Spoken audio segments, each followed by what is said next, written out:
O que dizer sobre essa afirmação acompanhada de uma interrogação? Feminismo, a salvação das mulheres. Feminismo, a salvação das mulheres? Por favor, Padre Paulo. Em seguida, o professor Felipe vai nos ajudar nesse esclarecimento. Vejam, na realidade existem dois feminismos, não é? Um feminismo que começou muito bem. O feminismo, o primeiro feminismo, que a gente não precisa colocar a palavra ismo, porque geralmente os ismos são sempre meio negativos, né? São sempre ideologias. Foi um movimento histórico de emancipação da mulher. E uma das grandes forças que emancipou a mulher na história da humanidade foi o cristianismo. Pouca gente se dá conta que no Império Romano, quando Jesus veio ao mundo, no Império Romano, como em outros impérios que vieram antes do Império Romano, a mulher ela é propriedade do homem, né? O pai de família, em latim, pater familias, ele era propriedade da mulher, ele tinha propriedade sobre a mulher e os filhos, ele podia matar a mulher. Quando chega o cristianismo, e o cristianismo começou a ser evangelizado, um dos grandes sociólogos, estudiosos do cristianismo, Robert Stark, ele notou, ele não é cristão, né? Inclusive assim, ele tem uma grande admiração pelo cristianismo, ele diz, olha, eu não consigo crer, eu tenho uma pena, né? A gente pode até rezar por ele, eu não consigo crer. Ele disse assim, uma das grandes forças propulsoras do cristianismo foram as mulheres no início, porque as mulheres viam que com o cristianismo elas eram tratadas como seres humanos, então era de todo interesse que os maridos se convertessem. Por quê? Porque tinham um upgrade, elas eram melhor, mais bem tratadas, né? Muita gente diz, o cristianismo, o catolicismo usa a mulher como se fosse um objeto. Gente, vamos lembrar que a criatura, a Igreja Católica prega que a criatura mais perfeita que existe é uma mulher, é Nossa Senhora. Quantas santas, quantas mulheres foram colocadas como luminar na história da igreja? Portanto, não objeto, não animais. Acontece, porém, que com 1500 anos de cristianismo, houve um fenômeno chamado renascimento. E o renascimento, na verdade, a gente deveria chamar de remorrimento, porque foi um ato de morrer de novo. Por quê? Porque o que voltou foi o paganismo. Voltou a escravidão, escravidão dos negros que nós vimos no Brasil acontecer.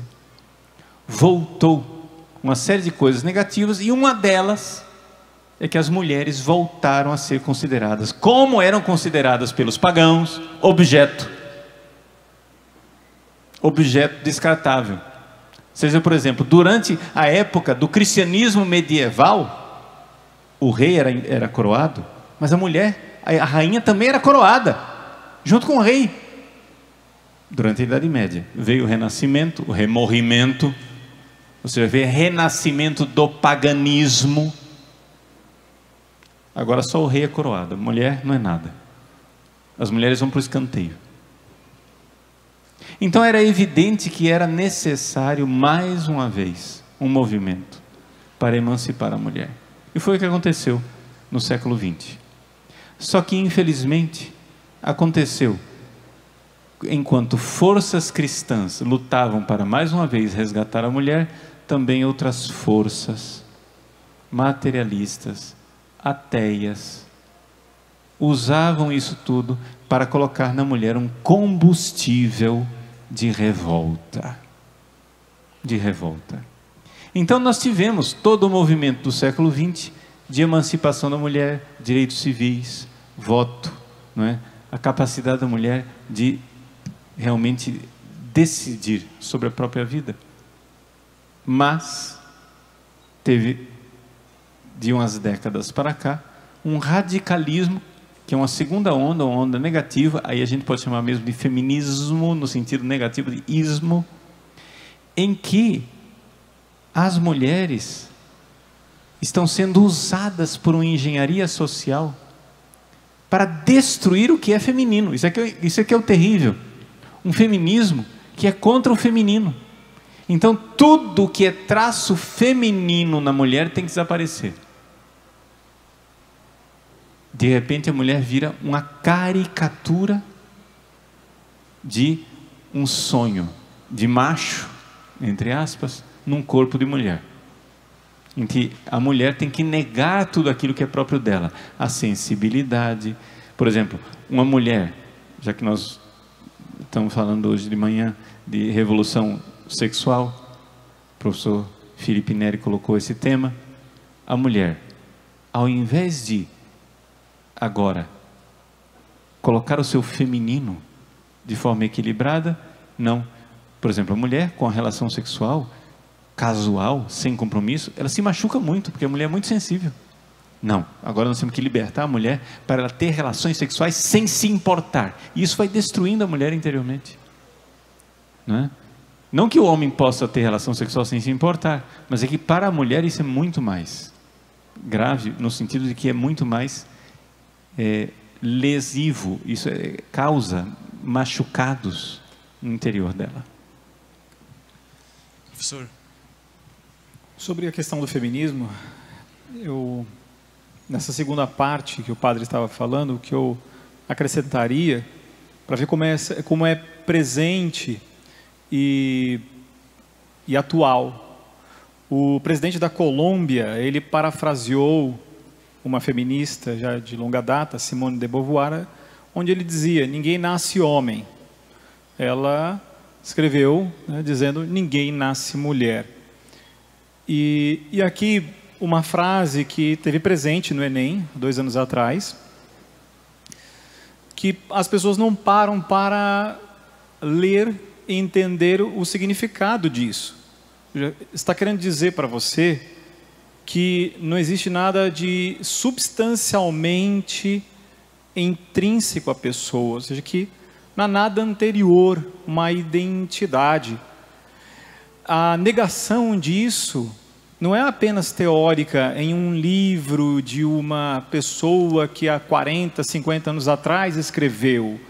Veja, a ideia deles é justamente de sempre parasitar o aparelho estatal, usar de força coercitiva para se imiscuir e regular a vida das pessoas. Então, por isso, vocês não estranhem em ver na internet países criando dificuldade nos relacionamentos interpessoais. Ou seja, uma pessoa lá, como eu comentava de manhã, para quem não acompanhou, ou seja, imagina, a França aprova que não pode chamar uma mulher de senhorita, porque ali você está falando do estado civil, aí ela é passível de bullying, porque o homem olha para ela como se ela não é casada, então pode ser, enfim, passar por um abuso, alguma coisa assim. E inúmeros países começam a seguir estas ideias, não é porque eles de um dia para o outro acharam bonito, ou acharam que queriam lutar por aquela sociedade igualitária, que assim era o que falavam que queriam buscar. Não, na verdade é porque essas pessoas estão dentro desses setores tentando fazer isso. O maior problema que eu vejo no feminismo é que, se o feminismo radical, que nasceu daquele socialismo utópico, é que eles conseguiram um avanço. Eu vejo que eles conseguiram introjetar aquela estrutura para dentro do ser humano, e aí ele fica lutando contra a sua própria natureza.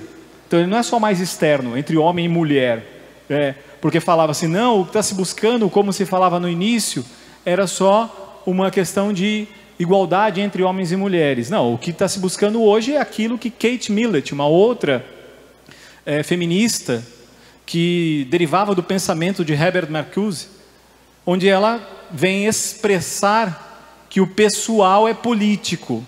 Então isso significa o seguinte, que todas as relações, você está legitimando que o Estado venha intervir. Quanto mais leis é melhor?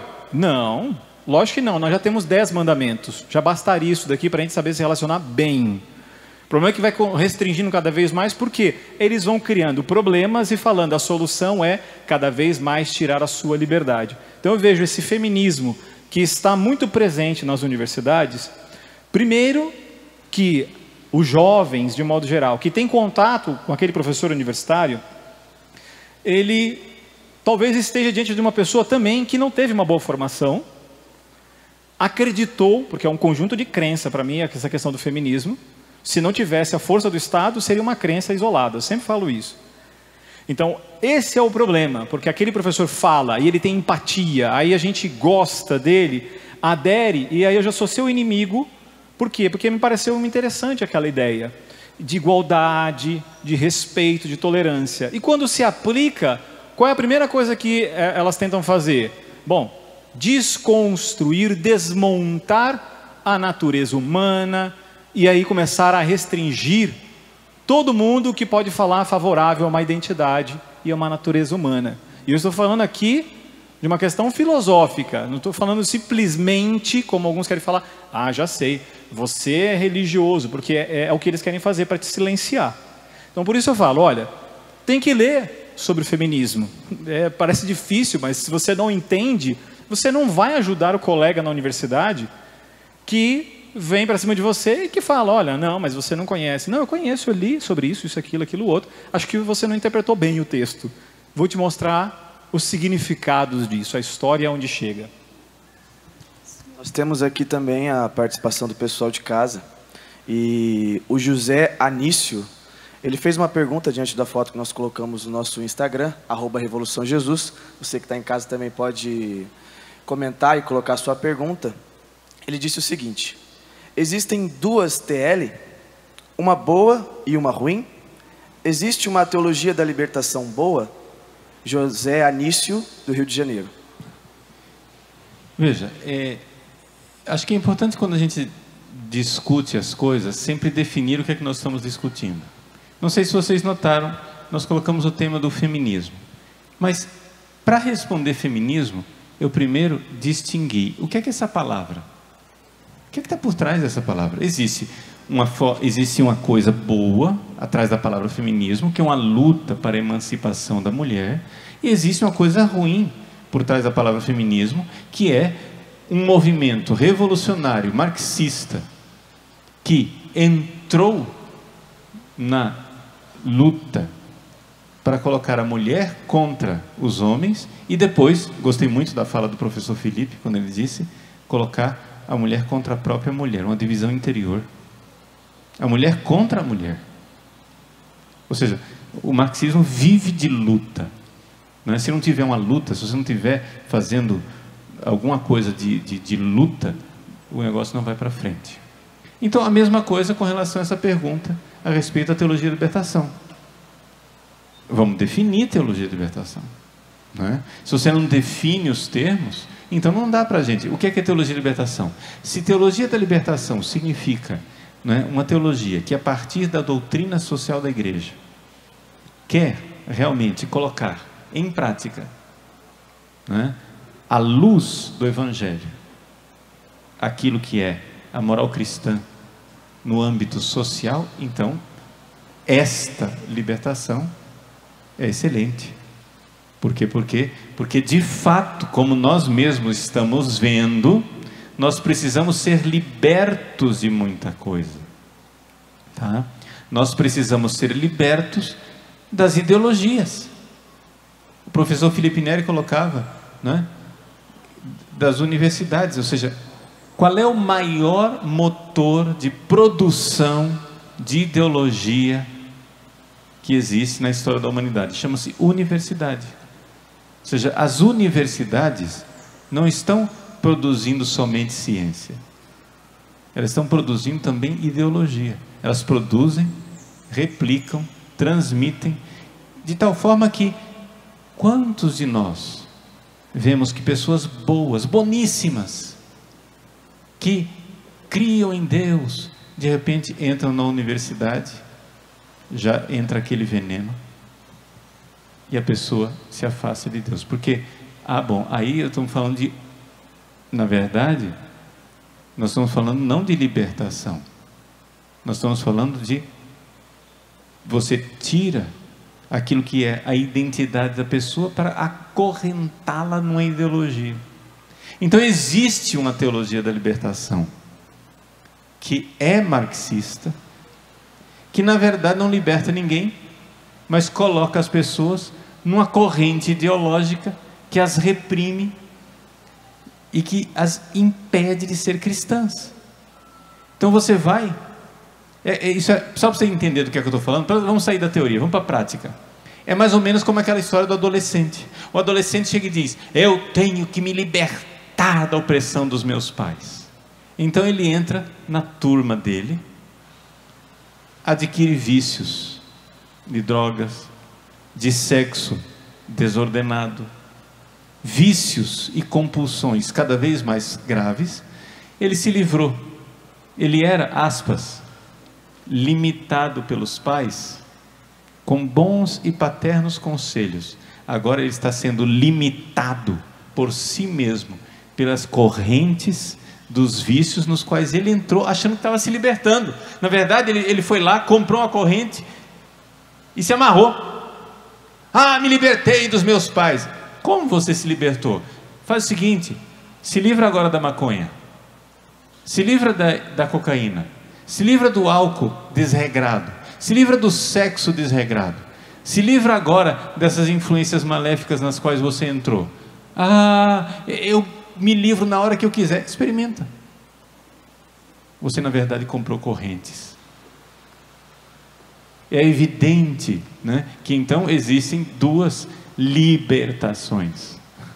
Uma libertação verdadeira, e essa verdadeira teologia da libertação, que é o ensino da teologia a partir da luz e da doutrina social da Igreja do Evangelho.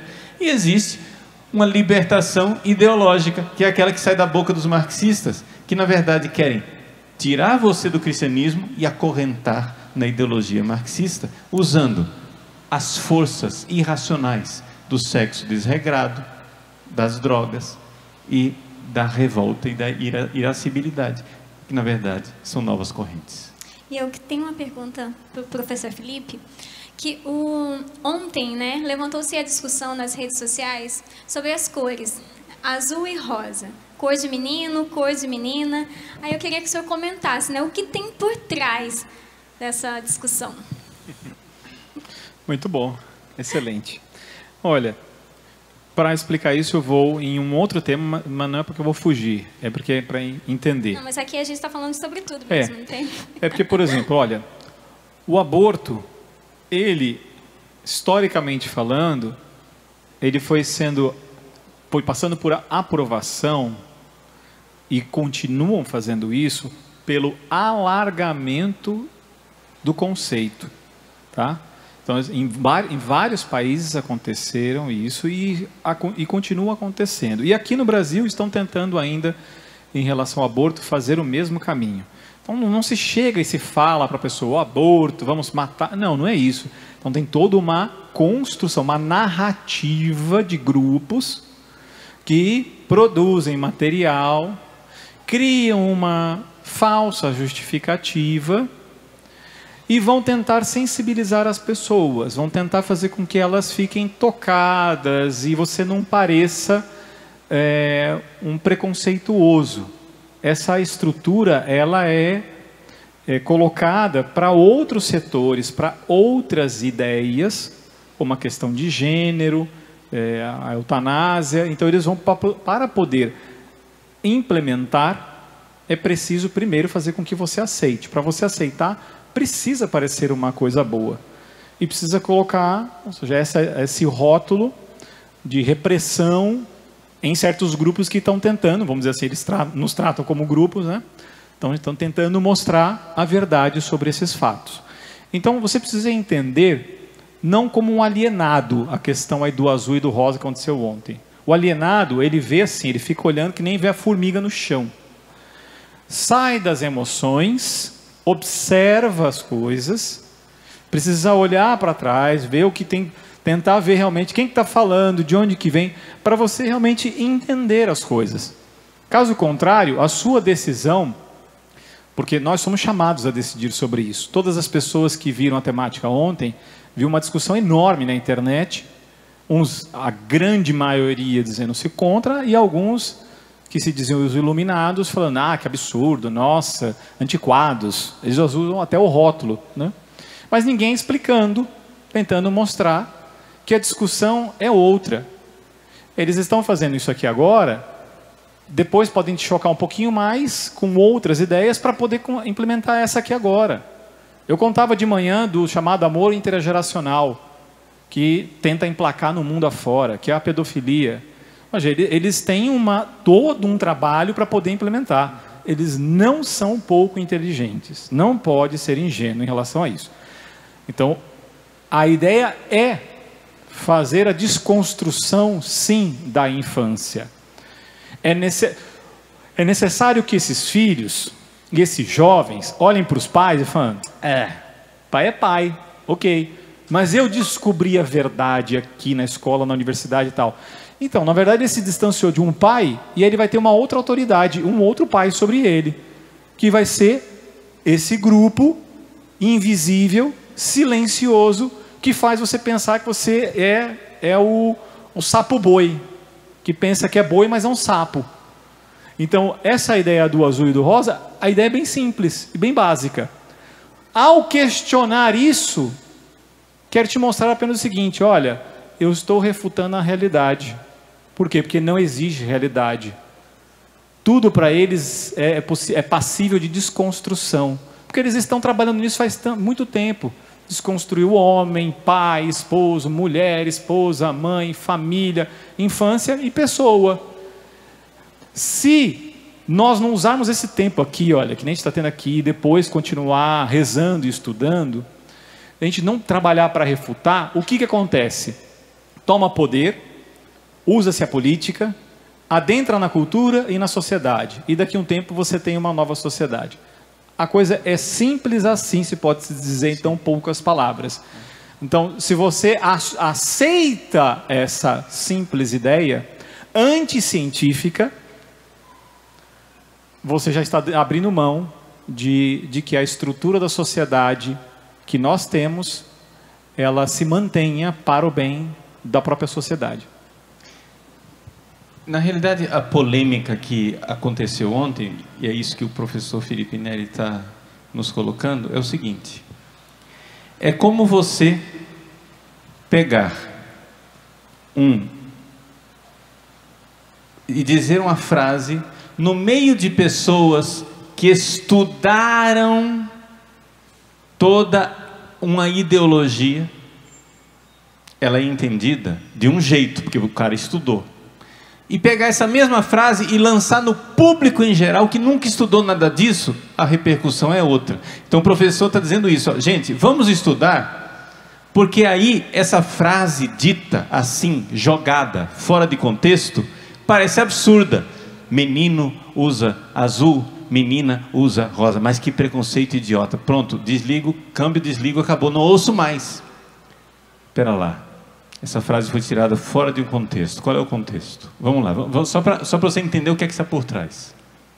Na Suécia, o governo obriga os alunos, meninos e meninas, a se vestir de cor laranja.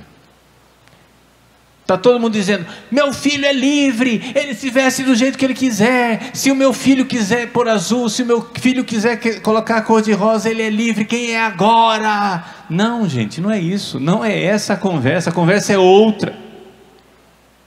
A conversa é que existe um projeto educacional chamado ideologia de gênero, que já está implantado em muitos países, que pegam as crianças desde a mais tenra infância e obrigam a criança a ter uma sexualidade neutra. Aí o brasileiro não sabe disso, diz, eu sou livre e uso a cor que eu quiser. Quem é você para obrigar meu filho a usar azul? Mas não é exatamente o contrário, você está tirando, entendeu? Se você não estudou o contexto, nós estamos falando do contrário, exatamente isso.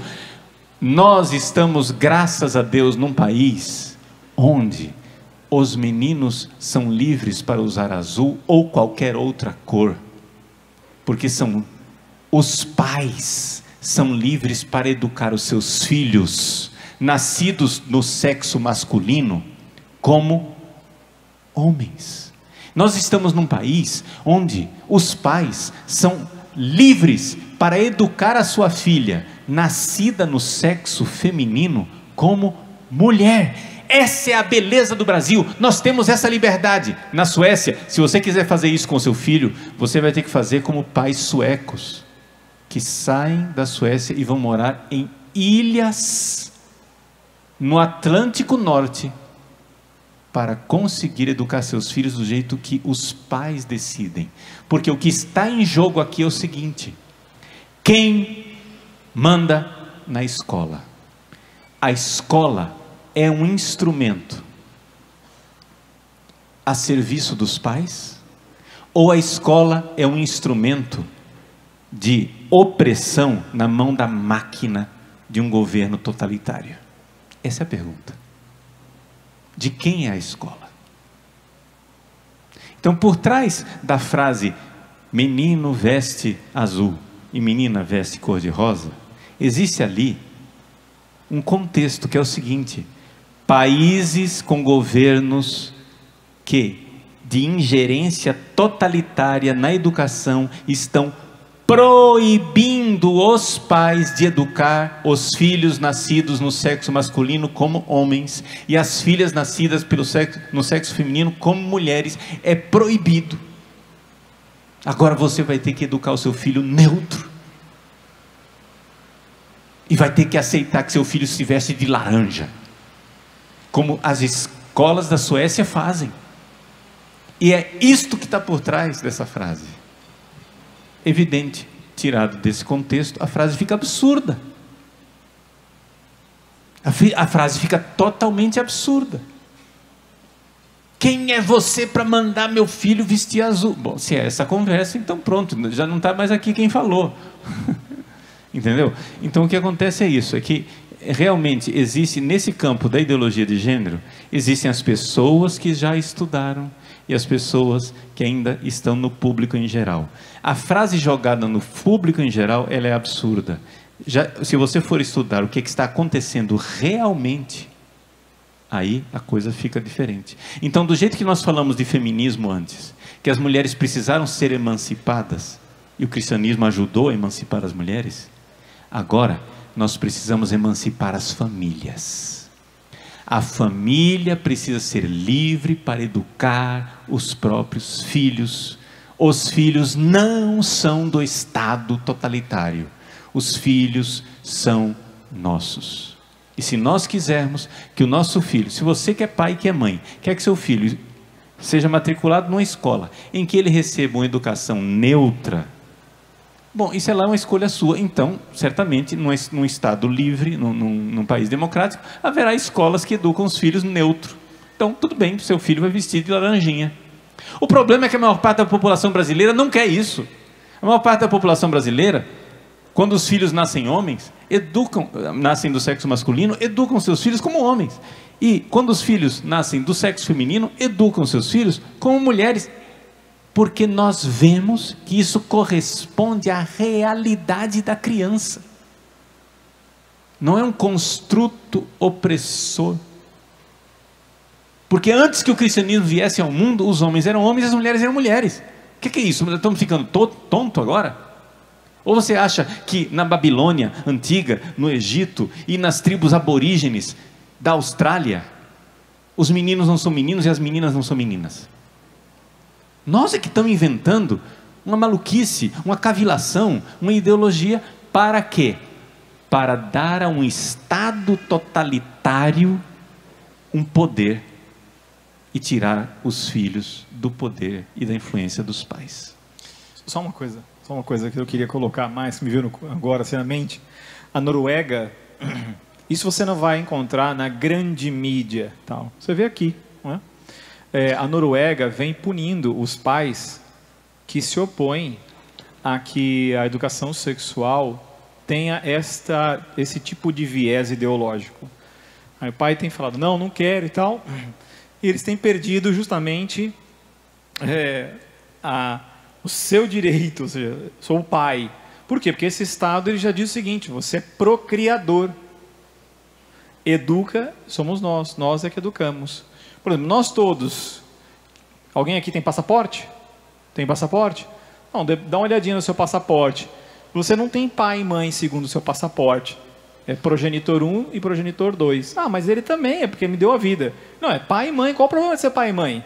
As coisas vão devagarzinho, bem suaves, entende? Começa com uma discussão dessa que parece suave e vai ampliando, daqui a pouco, quando você vê, já entrou todo o pacote que no início não era apresentado.